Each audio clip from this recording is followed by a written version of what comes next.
Self dependent ಆಗಿ ಇರಬೇಕು. ಹೌದು, ಇದು ನನ್ನ ಜೀವನದಲ್ಲೂ ನಿಜನೇ, ತುಂಬ ಜನ ಹೆಣ್ಮಕ್ಳ ಜೀವನದಲ್ಲೂ ನಿಜನೇ. ನಾವೆಲ್ಲ ಮದುವೆ ಆದಮೇಲೆ ಕೆಲವು ಜನ ಹೆಣ್ಮಕ್ಳು ಫುಲ್ಲು ಗಂಡನ ಮೇಲೆ ಡಿಪೆಂಡ್ ಆಗಿಬಿಡ್ತೀವಿ. ಅವರು ಹಂಗೆ ಇರ್ತಾರೆ. ಗಂಡ ಅನ್ನೋರು ಹೊರಗಡೆ ಕಳಿಸಲ್ಲ, ಮನೆ ಬಿಟ್ಟು ಹೊರಗಡೆ ಕಳಿಸಲ್ಲ, ಯಾವ ಕೆಲಸಗಳಿಗೂ ಸಂಪಾದನೆ ಮಾಡೋ ಕೆಲಸಗಳಿಗೆ ಕಳಿಸೋದಿಲ್ಲ. ಯಾಕೆ ನಾನು ತಂದಾಗ್ತೀನಲ್ವ, ತಿನ್ಕೊಂಡು ಬಿದ್ದಿರು ಅಂತಾರೆ. ಇನ್ನು ಕೆಲವು ಜನ ನಮಗೇನು ಗತಿ ಇಲ್ವಾ, ನೀನೇನು ಹೊರಗಡೆ ಹೋಗಿ ದುಡಿಯೋದು ಅಂತಾರೆ. ಹೊರಗಡೆ ಪ್ರಪಂಚ ಸರಿ ಇಲ್ಲ, ಸಮಾಜ ಸರಿ ಇಲ್ಲ, ಹೆಣ್ಮಕ್ಳು ನೋಡೋ ದೃಷ್ಟಿ ಸರಿ ಇಲ್ಲ. ನೀನು ಮನೆಯಲ್ಲೇ ಇರು, ಮನೆಯಲ್ಲೇ ಸಂಸಾರನ, ನನ್ನನ್ನು, ನನ್ನ ಮಕ್ಕಳನ್ನ, ನಮ್ಮ ತಂದೆ ತಾಯಿನ ನೋಡಿಕೊಂಡು ಸಂಸಾರ ಮಾಡಿಕೊಂಡು ಹೋಗು ಅಂದ್ಬಿಟ್ಟು ಹೆಣ್ಮಕ್ಳನ್ನ ಮನೆಯಲ್ಲೇ ಕುಂಡ್ರಿಸ್ಬಿಡ್ತಾರೆ. ಅವರು ಹೆಂಗಾಗುತ್ತೆ ಗೊತ್ತಾ, ಅವರು ಸಡನ್ನಾಗಿ ಏನಾದರೂ ಆ ಗಂಡು ಮನೆಗೆಲ್ಲ ದೊಡ್ಡ ಪಿಲ್ಲರಾಗಿ ಇರ್ತಾರೆ. ಅವರು ಸಡನ್ನಾಗಿ ಹೋಗ್ಬಿಟ್ರೆ ಆ ಹೆಂಡತಿ ಪರಿಸ್ಥಿತಿ ಹಿಂಗಾಗ್ಬೇಡ. ಫುಲ್ಲು ಎಲ್ಲ ಡಿಪೆಂಡು ಗಂಡನ ಮೇಲೆ. ಏನು ಬರೋದಿಲ್ಲ, ಬರೀ ಮನೆ ಕೆಲಸ ಮಾಡು, ಮಕ್ಕಳು ನೋಡು, ಸಂಸಾರ ನೋಡು. ಒಂದು ಬ್ಯಾಂಕಿಗೆ ಹೋಗೋದಕ್ಕೆ ಗೊತ್ತಾಗೋದಿಲ್ಲ, ಏನು ಬರೋದಿಲ್ಲ. ಆ ವ್ಯಕ್ತಿ ಸಡನ್ನಾಗಿ ತೀರೋದ್ರೆ ಆ ವ್ಯವಹಾರ ಮಾಡೋದಕ್ಕೆ ಬರೋದಿಲ್ಲ. ತುಂಬ ಕಷ್ಟ ಆಗುತ್ತೆ, ವಿಪರೀತ ಕಷ್ಟ ಆಗುತ್ತೆ. ಈ ಗುಂಪಲ್ಲಿ ನಾನು ಸೇರಿದ್ದೀನಿ. ನನಗೆ ಆವಾಗ ಯಾವ ಕೆಲಸನೂ ಬರ್ತಾ ಇರಲಿಲ್ಲ, ಹೆದ್ರುಕೊತಾ ಇದ್ದೆ. ಯಾರು ನೋಡಿದ್ರೂ ಆಚೆಗೆ ಹೋದ್ರೆ ಆ ಥರ ಆಗಿಬಿಟ್ಟಿದೆ ನನ್ನ ಸ್ಥಿತಿ. ಇವಾಗ ಏನಾದರೂ ಬ್ಯಾಂಕಿಗೆ ಹೋದರೆ, ಇವಾಗ ಸ್ಕೂಲ್ ಫೀಸು ಏನಾದರೂ ಕಟ್ಟಬೇಕು ಅಂದರೆ ನಮಗೆ ಬ್ಯಾಂಕ್ ಅಕೌಂಟು ಇರಲೇಬೇಕು. ನಮ್ಮ ಕಡೆ ನನ್ನ ಮಗ ಓದಿರೋ ಸ್ಕೂಲಲ್ಲಿ ಬ್ಯಾಂಕಲ್ಲಿ ಅಮೌಂಟ್ ಹಾಕಿ ಆಮೇಲೆ ಅವರು ಅಲ್ಲಿಂದ ನಾವು ಕಳಿಸ್ಬೇಕಾಗುತ್ತೆ. ನಾವು ಫುಲ್ ಕ್ಯಾಶ್ ಕೊಟ್ಟರೆ ಅವ್ರು ಈಸ್ಕೊಳ್ಳಲ್ಲ. ನನಗೆ ಬ್ಯಾಂಕ್ ಅಕೌಂಟು ಮಾಡಿಸ್ಬೇಕಾಗಿತ್ತು. ಬ್ಯಾಂಕಿಗೆ ಹೋಗ್ತೀನಿ, ಅಕೌಂಟ್ ಮಾಡೋದಕ್ಕೆ ಅವ್ರ ಹತ್ರ ಮಾತಾಡೋದಕ್ಕೆ ಎಷ್ಟು ಭಯ ಆಗುತ್ತೆ ಗೊತ್ತಾ. ಇವರು ಹೇಳಿರೋದೆಲ್ಲ ತಲೆಯಲ್ಲಿ ತುಂಬ್ಕೊಂಡ್ಬಿಟ್ಟಿದೆ ನನಗೆ. ಹೊರ್ಗಿನ ಸಮಾಜ ಸರಿ ಇಲ್ಲ, ಹೊರ್ಗಿನ ಜನರು ಸರಿ ಇಲ್ಲ, ಮಾತಾಡೋದಕ್ಕೆ ಹೆದರಿಕೆ, ಫುಲ್ಲು ಹೆದರಿಕೆ. ನಾನು ಮಾತಾಡಿದ್ರೆ ಅವ್ರು ನಗಿಯೋದು, ನನಗೆ ತುಂಬ ಕಷ್ಟ ಆಗ್ಬಿಡೋದು. ಯಾವುದೇ ಕೆಲಸಕ್ಕೆ ಹೋದ್ರೂ ಅಷ್ಟೇ ತುಂಬ ಕಷ್ಟ ಆಗ್ಬಿಡೋದು. ಏನು ಆಗ್ತಾಯಿಲ್ಲ, ಫುಲ್ಲು ಹೆದರ್ಕೊಳ್ಳೋದೆ ನನಗೆ. ನಾನು ಹೊರ್ಗಡೆ ಹೋಗಲೇಬೇಕು, ದುಡಿಲೇಬೇಕು, ಮಾಡಲೇಬೇಕು. ಆಗ ಆ ಪರಿಸ್ಥಿತಿ ನನಗೆ ಮಾಡದಿದ್ದರೆ ನಡೆಯೋಲ್ಲ. ಹೆಂಗಿರಬೇಡ ಆ ಥರ ಆಗ್ಬಿಡ್ತೀವಿ ಹೆಣ್ಮಕ್ಳು. ತುಂಬ ಫೇಸ್ ಮಾಡಿಕೊಂಡು ನಾನು ಇವಾಗ ಎಲ್ಲರಿಗೂ ಬಂದಿದ್ದೀನಿ. ನಮ್ಮ ಸುತ್ತಮುತ್ತ ಇರೋರೇ ತುಂಬ ಎದುರಿಸಿ ಬೆದರಿಸಿ ತುಂಬ ಮಾಡಿದ್ದಾರೆ. ಇರಲಿ, ದೇವ್ರು ನೋಡ್ಕೊತಾನೆ. ಯಾವ ಕೆಲಸ ಮಾಡಿದ್ರೂ ಕೆಟ್ಟದಾಗಿ ಮಾತಾಡೋದು, ಏನು ಕೆಲಸ ಮಾಡಿದ್ರೂ ನನ್ನ ಮೇಲೆ ಕೆಟ್ಟದಾಗಿ ಮಾತಾಡೋದು. ಒಂದು ಒಳ್ಳೆ ಬಟ್ಟೆ ಹಾಕ್ಕೊಂಡ್ರೆ ಸಾಕು ಕೆಟ್ಟದಾಗಿ ಮಾತಾಡೋದು. ತುಂಬ ಹಿಂಸೆ ಕೊಟ್ಟಿದ್ದಾರೆ. ನಾನು ಅವ್ರ ಕೈ ಕೆಳಗಡೆ ಬದುಕಬೇಕು, ಮನೆ ಕೆಲಸದವಳ ಥರ ನನ್ನನ್ನು ಆ ಥರ ಮಾಡ್ಕೊಬೇಕು. ಇವರು ಹೇಳ್ದಂಗೆ ಕೇಳ್ಕೊಂಡಿರಬೇಕು. ಇವರು ಸಾಯಿ ಅಂದರೆ ನಾನು ಸಾಯಬೇಕು, ಇವರು ಬದುಕು ಅಂದರೆ ನಾನು ಬದುಕಬೇಕು. ನಾನು ಹಂಗಿರ್ಬೇಕಂತೆ ಅವ್ರ ಹತ್ರ. ಬೇಡಪ್ಪ ಇಂಥ ಜನ ಅಂತ ಜನದ ಮೇಲೇ ವಿರಕ್ತಿ ಬಂದ್ಬಿಡುತ್ತೆ ನನಗೆ. ಆ ಥರ ಆಗೋಗಿತ್ತು ನನ್ನ ಪರಿಸ್ಥಿತಿ.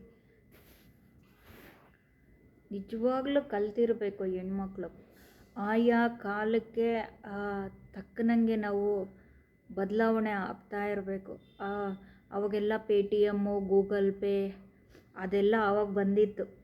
ಫಸ್ಟೇ ಬಂದಿತ್ತೇನೋ, ಆದರೆ ಅಷ್ಟೊಂದು ಬಳಸ್ತಾ ಇರಲಿಲ್ಲ. ಆಮೇಲೆ ಬಂತು. ಅದು ಹಂಗೆ ಸ್ವಲ್ಪ ಸ್ವಲ್ಪ ನನ್ನ ಜೀವನನೇ ಒಂದೊಂದು ಕಲಿಸ್ತಾ ಕಲಿಸ್ತಾ ಬಂತು. ನಾನು ಯೂಟ್ಯೂಬ್ ಮಾಡಿದಾಗಲೂ ಸಹ ನನಗೆ ಸಬ್ಸ್ಕ್ರೈಬ್ ಮಾಡೋದು ಅಂದರೆ ಏನು ಅಂತ ಗೊತ್ತಿರಲಿಲ್ಲ. ನಾನು ಯೂಟ್ಯೂಬ್ ಚಾನಲ್ ಓಪನ್ ಮಾಡಿದ್ಮೇಲೇ ಇಷ್ಟು ಸಬ್ಸ್ಕ್ರೈಬರ್ಸ್ ಇರಬೇಕು ಅಂತ ಗೊತ್ತಾಗಿದ್ದು. ಆವಾಗಲೇ ದುಡ್ಡು ಬರೋಕ್ಕೆ ಶುರುವಾಗೋದು. ಸಬ್ಸ್ಕ್ರೈಬ್ ಬಟನ್ ಎಲ್ಲಿದೆ ಅಂದ್ಬಿಟ್ಟು ಕೂಡ ನನಗೆ ಗೊತ್ತಿರಲಿಲ್ಲ. ಯೂಟ್ಯೂಬ್ ಓಪನ್ ಮಾಡಿ ನೋಡೋದಕ್ಕೂ ಬರ್ತಾ ಇರಲಿಲ್ಲ ನನಗೆ. ನಾನು ಹಂಗಿತ್ತು. ಇವಾಗೆಲ್ಲ ಈಗಿನ ಜನ್ರೇಷನ್ಗೆಲ್ಲ ಎಲ್ಲ ಗೊತ್ತಿದೆ ಬಿಡಿ. ಆವಾಗೆಲ್ಲ ಸ್ವಲ್ಪ ಅಷ್ಟೊಂದು ಇಂಪ್ರೂವ್ನೂ ಆಗಿರಲಿಲ್ಲ. ಇವಾಗ ತುಂಬ ಫಾಸ್ಟಾಗಿದೆ. ಅದಕ್ಕೆ ಇಳಿದ ತಕ್ಷಣ ಒಂದೊಂದೇ ಕಲಿತಾ ಬಂದೆ. ಒಂದು ತಕ್ಕ ಮಟ್ಟಿಗೆ ಕಲ್ತಿದ್ದೀನಿ, ಇಲ್ಲ ಅಂತಿಲ್ಲ, ಕಲ್ತಿದ್ದೀನಿ. ಇನ್ನೂ ಕಲಿಬೇಕು, ಸಾಕಷ್ಟು ಇದೆ. ಎಲ್ಲದರಲ್ಲೂ ಇದೆ ಕಲಿಯೋದು, ಸಾಕಷ್ಟು ಇದೆ, ಕಲಿತಾ ಇದ್ದೀನಿ. ನನಗೆ ಆವಾಗ ಅನಿಸಿದ್ದು ನನ್ನ ಜೀವನ ಪಾಠ, ಹೆಣ್ಮಕ್ಳು ಹೊರ್ಗಡೆ ವ್ಯಾಪಾರ ವ್ಯವಹಾರ ಮಾಡೋದ್ರಲ್ಲಿ ಕಲ್ತಿರಬೇಕು. ಯಾರ ಜೀವನ ಹೆಂಗಿರುತ್ತೋ ಗೊತ್ತಿರೋದಿಲ್ಲ, ಹೆಂಗೆ ಬಿದ್ದೋಗುತ್ತೋ, ಯಾರು ಹೆಂಗೆ ಬಂದು ಹಾಳು ಮಾಡ್ತಾರೋ, ಹಾಳು ಮಾಡಿಬಿಟ್ಟು ಅವ್ರ ಜೀವನನ ಕಟ್ಕೊತಾರೆ. ನನ್ನ ಜೀವನದಲ್ಲಿ ಹಂಗೆ ಆಗಿದ್ದು. ನನ್ನನ್ನು ಹಾಳು ಮಾಡಿಬಿಟ್ಟು ಅವ್ರ ಜೀವನಗಳನ್ನ ಕಟ್ಕೊಂಡು ಬದುಕ್ತಾ ಇದ್ದಾರೆ. ಏನು ಒಂದೊಂದು ಹೊಡೆತಗಳೆಲ್ಲ ನನಗೆ ಬಿದ್ದಿದ್ದು. ಏನು ಮಾಡೋಕ್ಕಾಗುತ್ತೆ? ಒಂದು ದೇವ್ರದ್ದು ಶಿಲೆ ಆಗಬೇಕು ಅಂದರೆ ಅದಕ್ಕೆ ಎಷ್ಟೋ ಪೆಟ್ಟುಗಳು ಬೀಳಬೇಕು ಅಂತೆ. ಆ ಥರ ಪೆಟ್ಟುಗಳನ್ನ ದೇವರು ಕೊಟ್ಟು ಕೊಟ್ಟು ಕೊಟ್ಟು ಕೊಟ್ಟು ನನ್ನನ್ನು ಹಿಂಗೆ ಮಾಡಿದ್ದಾನೆ. ಇವಾಗ ಒಂದು ಸ್ವಲ್ಪ ಮುಂದೆ ಬರ್ತಾ ಇದ್ದೀನಿ.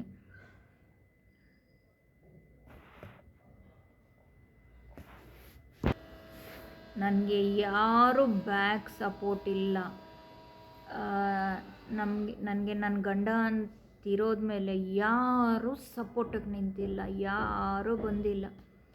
ಏನಮ್ಮ ನೀನು ಹೆಂಗಿದೀಯಾ ಅಂತ ನೋಡಿದವರು ಇಲ್ಲ. ನೀನು ಎಂತೆಂಥ ಪರಿಸ್ಥಿತಿ ನೋಡಿ ನಾನು ಬಂದಿದ್ದೀನಿ ಅಂದರೆ ಈಗಲೂ ಅಷ್ಟೆ. ನನಗೆ ಯಾರ ಸಪೋರ್ಟು ಇಲ್ಲ. ಯಾವಾಗ ನೋಡಿದ್ರೂ ನನ್ನನ್ನು ತುಳಿಬೇಕು, ನನ್ನನ್ನು ಹಾಳು ಮಾಡಬೇಕು, ಇದೇ ಪ್ರಯತ್ನಗಳು ಮಾಡ್ತಾನೇ ಇರ್ತಾರೆ ಇವರು. ಅದಕ್ಕೆ ತಕ್ಕನಂಗೆ ಪ್ರತಿಫಲನೂ ಅನುಭವಿಸ್ತಾ ಇದ್ದಾರೆ. ಅನುಭವಿಸ್ಲಿ. ಅದೇನೋ ಮಾಡಿದ್ದುಣ್ಣು ಮಾರಾಯ ಅಂತಾರೆ ಅಲ್ವಾ, ನಾವು ಮಾಡಿದ್ದು ಕರ್ಮ ನಮಗೆ ಹಿಂತಿರುಗುತ್ತೆ ಅಂತ ಹೇಳ್ತಾರೆ ಅಲ್ವಾ, ಆ ಥರ. ಏನೂ ಆಗದಿರೋ ಹಂಗೆ ಒಂದು ಮೂಲೆಯಲ್ಲಿ ಸುತ್ತು ಬಿಸಾಕ್ಬಿಟ್ಟಿದ್ರು. ನೀನು ನಾನು ಹೇಳ್ದಂಗೆ ನೀನು ಕೇಳಬೇಕು, ಕೂರು ಅಂದರೆ ಕೂರಬೇಕು, ನಿಲ್ಲು ಅಂದರೆ ನಿಲ್ಲಬೇಕು ಅಂತ ನನ್ನನ್ನು ಡೈರೆಕ್ಟಾಗೆ ಅಂದರು.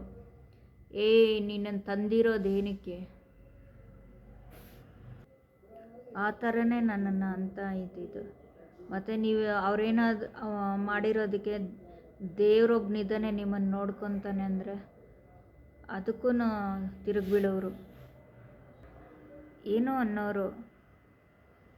ನೀವು ಮಾಡಿದ್ದು ನೀವು ಅನುಭವಿಸ್ತೀರ ಅಂದರೆ ನಾವ್ಯಾಕೆ ಅನುಭವಿಸ್ತೀವಿ, ನಾವ್ಯಾಕೆ ಅನುಭವಿಸ್ಬೇಕು, ನೀನೇ ಅನುಭವಿಸು, ಈ ಥರ ಅಂತ ಇದ್ದಿದ್ದು ಅವರು. ಜೀವನನೇ ಎಲ್ಲ ಒಂದೊಂದು ಕಲಿಸ್ತಾ ಬಂದ್ಬಿಡುತ್ತೆ. ನಮ್ಮನ್ನು ನೋಡ್ಕೊಳ್ಳೋರು, ನಮ್ಮನ್ನು ಪ್ರೊಟೆಕ್ಟ್ ಮಾಡೋರು ಇದ್ದರೆ ಒಂದು ಕಡೆ ಮೂಲೆಯಲ್ಲಿ ಇದ್ದುಬಿಡ್ತೀವಿ. ಅವ್ರು ನಮ್ಮನ್ನು ಪ್ರೊಟೆಕ್ಟ್ ಮಾಡ್ತಾರೆ. ನಾವು ಎದುರು ಮಾತಾಡೋಕ್ಕೂ ಆಗೋಲ್ಲ. ನಾವು ಹೊರಗಡೆ ಹೋಗ್ತಂದ್ರೆ ಸುಮ್ಮನೆ ಕೂತ್ಕೋ ಅಂತಾರೆ. ನಾನು ತಂದಾಕಲ್ವ ತಿಂದ್ಕೊಂಡು ಸುಮ್ಮನೆ ಕೂತ್ಕೋ ಅಂತಾರೆ. ಏನು ಮಾಡೋದಕ್ಕೂ ಆಗೋಲ್ಲ. ಅವಾಗ ನಾವು ಸುಮ್ಮನೆ ಇದ್ಬಿಡ್ಬೇಕಾಗುತ್ತೆ. ಬರ್ತಾ ಇದೆ ಅಲ್ವಪ್ಪ, ನೋಡ್ಕೊತಾ ಇದ್ದಾರೆ ಅಲ್ವ ಅಂದ್ಬಿಟ್ಟು ಸುಮ್ಮನೆ ಇದ್ಬಿಡ್ತೀವಿ. ಅದೇ ಮನುಷ್ಯನ ಹೋಗ್ಬಿಟ್ರೆ ನಮ್ಮ ಜೀವನ ನೋಡಬೇಕು. ನೋಡ್ತಾ ಇರ್ತಾರೆ ಈ ಜನ. ಇವಳು ನನ್ನನ್ನು ಅಂದಿದ್ದಾರೆ, ಇವಳು ಹೊರ್ಗಡೆ ಹೋಗೋದಿಲ್ಲ, ಇವಳಿಗೇನು ಗೊತ್ತಾಗೋದಿಲ್ಲ, ಪ್ರಪಂಚದ ಜ್ಞಾನ ಗೊತ್ತಿಲ್ಲ ಅಂದ್ಬಿಟ್ಟು. ಈ ಕೆಲವೊಂದು ಪೊರ್ಕಿ ಮುಂಡೆಗಳಿರ್ತಾರೆ, ಎಲ್ಲ ಆಟಗಳು ಆಡಿ ಎಲ್ಲ ಗೊತ್ತಿರುತ್ತೆ ಅಲ್ವಾ, ಅವ್ರಿಗೆ ನಮ್ಮನ್ನು ಆಟ ಆಡ್ಸೋಕೆ ಬರೋದು. ಇವಾಗ ಏನಾದರೂ ಮಾಡಿಸ್ಕೊಳ್ಬೇಕು ಅಂದರೆ ಇಷ್ಟ ಅಮೌಂಟು ಕೊಡಬೇಕು ಅಂದರೆ ಅದಕ್ಕೆ ಡಬಲ್ ಅಮೌಂಟ್ ಕೇಳೋದು, ತ್ರಿಬ್ಬಲ್ಲು ಕೇಳೋದು. ನಮಗೆ ಗೊತ್ತಿರೋದಿಲ್ಲ, ಕೊಟ್ಬಿಡೋದು, ಮಾಡಿಸ್ಕೊಳ್ಳೋದು. ಈ ಥರ ನನಗೆ ಸುಮಾರು ಮಾಡಿದ್ದಾರೆ.